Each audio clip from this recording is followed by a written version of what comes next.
سلام و درود. خوش آمدید به موضوع درس ما. موضوع درس ادامه 3 درس قبلی دیدگاه روزانه، ولی در تایم فریم پایین، منظور از تایم فریم پایین تایم فریم یک ساعته و آخرین درس دیدگاه روزانه. ما در 3 درس قبلی بحثی داشتیم به اینکه مارکت چه رقم توسط این سایکل حرکت میکنه و چه دیدگاهی داشته باشیم توسط این سایکل.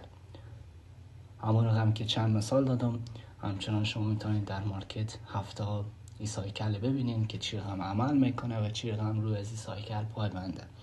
خب حالا ممکنه که بعضی از هفته های سایکل انجام نده و این ستاپ انجام نده، ولی معمولا مارکت توسط یک الگوریتم خاصی مثل یک الگوریتم حرکت میکنه. خب چون آخرین درس کوشش میکنم که خیلی شفافتر و واضحتر بیان کنم که آخرین درس و آخرین موضوع دیدگاه روزانه به شما شفاف بشه و چیزی کم نمونه، خالیگاه ایجاد نشه در ذهن شما و بریم سراغ درس.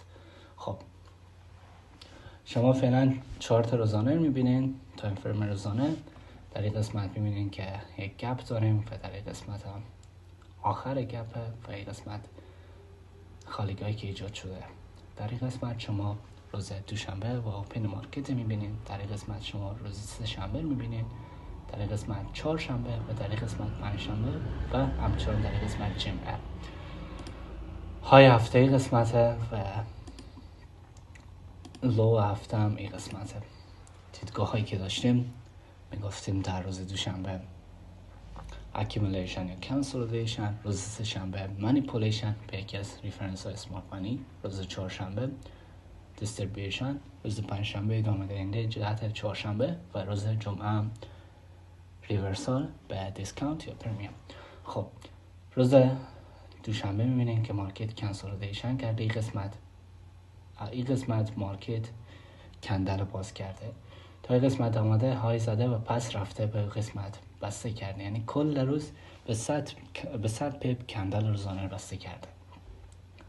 روز سه شنبه میبینین مارکت به سمت بالش حرکت کرده. به کجا؟ به منظور پر کردن این گپ ایزون و ساختن یک حرکت فیک. ببینین در روز چهارشنبه و پنجشنبه وقتی که مارکت برشه و هفته برش بسته شده، روز سه شنبه یک حرکت فیک به سمت بالا درست کرده، یعنی دیدگاه تریدران مختل کرده. وقتی که مارکت حرکت برش داره، در سه شنبه یک حرکت فیک برشی ایجاد کرده که گفته بودیم وی که هفته در سه شنبه ایجاد میشه.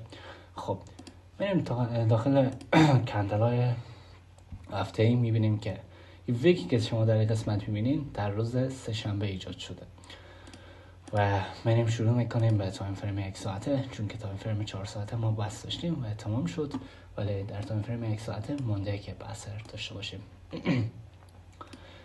خب های مارکت این قسمت بود و لو مارکت توسط این هفته این قسمت بود.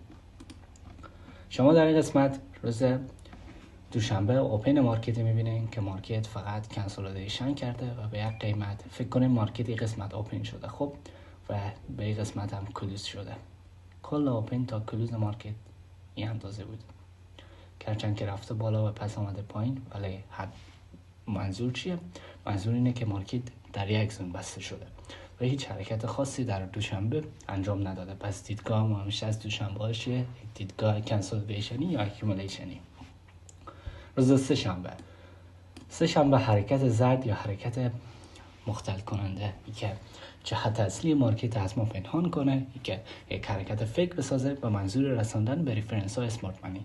شما در این قسمت روز سه شنبه میبینین که به کجا رسیده. به تایم فریم یک ساعته اگه توجه داشته باشین این قسمت اکسوینگ داریم و گپ تایم فریم روزانه که پر کرده. سه شنبه یک حرکت بالش انجام داده به یکی از ریفرنس های اسمارت مانی، گپی که در روزانه بود پر شده و همچنان خور به یکی از سوینگ های یک ساعته رسانده و یک قسمت سه شنبه بسته شده. روز چهارشنبه حرکت اصلی مارکت و حرکت دیستریبیوشن مارکت شروع میشه. در قدم اول میبینین که مارکت قسمت یک چی میسازه؟ اوردر بلاک میسازه و گپ، اما مجددا ترپ میکنه. با ترپ کردن این قسمت وقتی که ترپ رو انجام داد، دوباره همون کار میکنه، یک سوینگ یا یک اوردر بلاک میسازه، یک شیفت آف دایرکشن بخش مارکت استراکچر شیفت میسازه و بعد از او در این قسمت گپ ایجاد میکنه. گپی که ایجاد میکنه در تایم 11 به تایم ها کار نداریم، فقط فعلا برای پرایسیم. وقتی که گپ ایجاد میکنه مجددا مارکت میاد وارد این گپ این محوطه و ایزون میشه. بعد از وارد شدن حرکت اصلی مارکت شروع میشه. پس دیدگاهی که در چهارشنبه داشتیم چی بود؟ حرکت اصلی مارکت و همون رقم هم کرده. وقتی که گپ درست کرده حرکت چهارشنبه شروع کرده و حرکت اصلی مارکت شروع کرده. این قسمت از مارکت چهارشنبه بسته شده و ریفرنسی که در قسمت اومده دوباره تچ کرده. روز پنجشنبه گفته بودیم ادامه دهنده روند روز چهارشنبه وقتی که مارکت برش بوده، پنجشنبه هم برش رفته. حالا برش بعد از رساندن به یکی از اونا و ریفرنس های اسمارت منی فکر کنین این قسمت ها در بلاگ وقتی که درست شده، پنجشنبه چیکار کرده؟ وقتی که رقم ریزش داشته به یکی از تایم های نیوز، به طور مثال اگر ساعت 7 AM نیوز داشتیم، این رقم یک حرکت بالش انجام داده به کجا؟ به ریفرنس هایی که در تایم فریم بالاتر داریم. خب فکر کنین این های هفته و این لو هفته مارکت کارمه رسانه با اوتی توسط در نیوز یا هر چیزی و پنجشنبه روند اصلی که در چهارشنبه شروع کرده ادامه میده. پس چهارشنبه و پنجشنبه معمولا یک دیدگاه می داشته باشیم. روز جمعه معمولا دیدگاه ریورسالی به دیسکانت یا پرمیوم داریم. مارکت اگر بالش باشه دیدگاه داریم که مارکت در روز جمعه معمولا بره ریورسال کنه به دیسکانت، که در روز دوشنبه مارکت از قیمت پایین خریداری کنن. اگر برش باشه معمولا دیدگاه داریم که قیمت بالا ببرن که روز دوشنبه قیمت از بالاتر بفروشن. خب این های هفته و این لو هفته توجه داشته باشین. به های و لو هفته، این لو هفته و این اوپن روز جمعه میبینیم که مارکت مستقیم رفته به کجا؟ ریورسال کرده به نقطه دیسکانت پرمیوم مارکت، به نقطه قیمت بالا مارکت. وقتی که این ریورسال انجام داده، این اوپن روز دوشنبه، به محض اوپن شدن روز دوشنبه مارکت این رقم ریزش داشته و منطقی همی بود که در جمعه ها معمولا قیمت میکشونن بالا که در اوپن مارکت در روز دوشنبه قیمت را از بالاتر به فروش برسانن و دقیقا میبینین که همون رقم هم انجام داده و همون کار هم صورت گرفته.